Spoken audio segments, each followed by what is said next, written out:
네, 정부가 사립유치원 비리를 근본적으로 차단하기 위해서 상시적인 감사 체제를 마련하고 비리 신고 시스템을 구축하기로 했습니다. 사립유치원의 집단 행동 움직임에는 단호하게 대처하겠다는 뜻도 밝혔습니다. 취재기자 연결하겠습니다. 이재윤 기자. 네, 교육부에 나와 있습니다. 네, 사립유치원 비리 차단 대책 방향 정부가 밝혔는데 이은혜 교육부 장관이 직접 밝혔죠? 예. 이은혜 부총리는 오늘 전국 시도 부교육감 회의 모두 발언을 통해서 최근 불거진 사립유치원 비리와 관련해 거듭 송구하다고 말했습니다.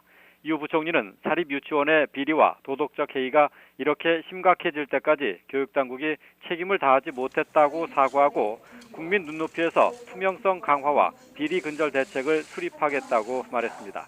이를 위해 상시적인 감사 체계를 구축하고 비리 신고 시스템을 만드는 것을 내용으로 하는 대책을 오늘 논의를 거쳐 발표할 것이라고 말했습니다.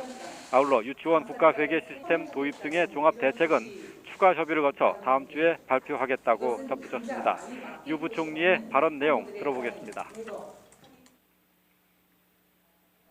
사립 유치원의 비리 행위는 국민의 상식과 맞서는 일이며 절대 용납할 수 없는 일입니다. 정부는 무관용의 원칙으로 단호하게 대처해 나갈 것입니다. 발표되는 대책들은 흔들림 없이 지속적으로 추진될 것입니다. 네, 최근에 사립유치원 집단 행동 움직임에 대해서도 강력히 경고를 했는데요. 구체적으로 어떤 얘기들이 나왔습니까? 네. 비리가 드러난 유치원에 대한 학부모의 항의가 계속되고 사회적 비난이 높아지자 사립유치원의 집단 행동도 우려가 되고 있는데요. 이에 대해서도 정부가 대책을 마련하고 있다는 점을 강한 톤으로 강조했습니다. 유 부총리의 말을 다시 한번 들어보겠습니다.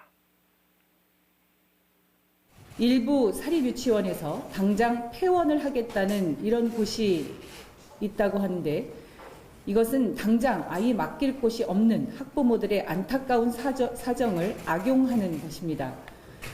아이들을 볼모로 학부모를 사실상 궁지에 내모는 그 어떠한 행위에 대해서도 정부는 절대 묵과하지 않을 것입니다. 유 부총리는 집단 행동은 아이들의 교육권을 침해하는 것으로 엄단하겠다고 말했습니다. 유치원 문을 닫는 것은 교육청 인가 사항으로 인가를 받지 않고 일방적으로 문을 닫을 수 없다고 지적했습니다. 그래도 문을 닫는다면 원아들을 인근 유치원에 배치하겠다고 말했습니다.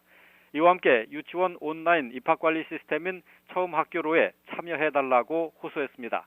현재 처음학교로에 참여한 사립유치원은 2% 수준으로 계속 참여를 거부하면 회복할 수 없을 정도로 신뢰를 잃게 될 것이라고 경고했습니다. 오늘 회의는 지난 16일 감사관 회의에서 논의했던 비리 유치원 실명 공개를 비롯해서 교육청별로 제각각인 감사 기준과 시기 등에 대한 통일된 기준을 확정할 예정입니다. YTN 이재윤입니다.